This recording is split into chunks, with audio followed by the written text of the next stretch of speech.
On commence tout de suite avec du sport et Roland Garros, Thomas Wiesel. Après s'être qualifié pour son premier grand chelem depuis 2 ans, Timea Bacsinszky a gagné son match du premier tour. Je dis pas que c'est grâce à moi, mais depuis que je fais des vannes sur elle cartonne. Je crois que la seule carrière que mes vannes lancent pas, c'est la mienne. C'est un comeback. En plus, elle avait remporté le match en Grand Chelem depuis 2010. Elle avait plus remporté de match. Les victoires en Grand Chelem de Timea, c'est comme les Jeux Olympiques d'été, les présidentielles américaines ou les bonnes vannes de Fatih Derder. Il y en a une tous les 4 ans. Bon, au prochain tour, ce sera un peu plus compliqué, manifestement. Elle joue la 14e mondiale, Carla Suarez Navarro. Ce serait un véritable exploit, comme de réussir à orthographier son nom de famille juste du premier coup. Tu veux essayer, Fatih Bacsinszky? Le disque neuf. C'est juste, bravo, c'est exactement ça. CZ. Non, CS au premier, puis SZ au deuxième, donc c'est impossible d'orthographier son nom. Par contre, Stan Wawrinka, lui, il a pas seulement raccourci son nom, visiblement, il a aussi raccourci ses tournois. Il a perdu au premier tour. Je crois qu'il était jaloux que je fasse que des blagues sur Timea. Ces temps, il avait envie de faire son retour dans ma chronique. C'est réussi. Avant le tournoi, il avait déclaré « Je peux aller loin cette année ». Je crois qu'il parlait de ses vacances. Effectivement, il a le temps d'aller loin maintenant. J'ai vu le match. Il avait l'air tout tendu. Je crois qu'il supporte pas bien la pression d'être numéro 3 mondial. Bon, heureusement pour lui, il devrait pas avoir ce problème pendant encore très longtemps. Bon, il a bien réagi. En conférence de presse, il a déclaré que ce serait peut-être bénéfique pour la suite de sa saison. Ouais, c'est vrai qu'il sera super reposé à Wimbledon, hein. Bon, cela dit, Michael Lamer, Marco Cudenini et mon grand-père aussi. Il a quand même dit qu'il fallait qu'il change des choses. Pourtant, je crois qu'il a trouvé la faille, Stan, hein. S'il continue à alterner les victoires en finale et les défaites au premier tour, il va rapidement étoffer son palmarès en travaillant à 50%. Ça fait rêver.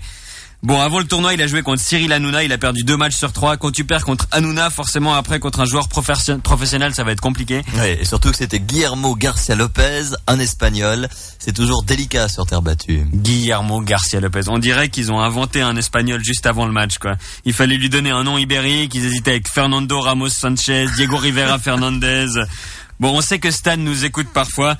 Donc on lui souhaite bon courage. Moi je préfère quand il gagne, hein, même si mes vannes sont moins drôles. On est toujours sur Stan FM, on va pas devenir Guillermo FM. Je suis pas sûr qu'on arrive à boucler le budget uniquement avec les pubs des restaurants de Paella et la nouvelle Seat. Et puis alors, un de vos confrères humoristes a gagné au tribunal fédéral. Oui, la star de 120 secondes, Vincent Cuchol. L'une des stars, ils sont 2. On salue aussi Vincent Veillon qui a un métier difficile. La vraie star, c'est Cuchol. Ouais, bah voilà. Jeunesse, on sait tous que la vraie star, c'est celui qui fait les blagues, c'est pas celui qui fait les relances, tu devrais le savoir, toi. Donc on a donc appris que Vincent Cuchol a gagné son recours au tribunal fédéral. Il ne sera pas obligé d'assurer une curatelle qui lui avait été imposée. Il était censé s'occuper d'un ressortissant tamoul qui souffre d'épilepsie et qui parle pas bien français. Moi, je crois que ce type, il est déjà sur couleur 3, c'est Rajiv Patel.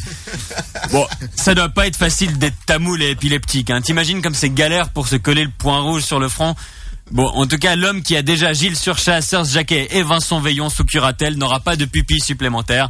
C'est salaud pour le tamoul quand même, hein. Il aurait pu lui faire une fleur. Bon, faire une fleur à un tamoul, il pourrait mal le prendre, c'est lui piquer son boulot. Bien, les Suisses et Français s'apprêtent à passer le bac, bientôt les examens. Ouais, et Énergie 12 surfe sur la vague en diffusant ce soir Les People passent le bac, une émission où, comme son nom l'indique, des people passent le bac, enfin, les people qui étaient libres, hein. Il y a une actrice que je connaissais pas, un chanteur que je connaissais pas, Pascal, le grand frère de TF1, qui est plus sur TF1, Élodie Gossuin et Livia, la grand-mère de Nabila.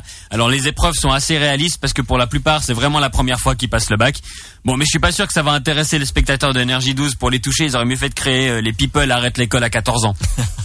Et après le bac, le fond du bac avec la politique française. Ouais, Jean-Marie Le Pen a déclaré que le virus Ebola permettrait de régler le problème de la surpopulation en Afrique.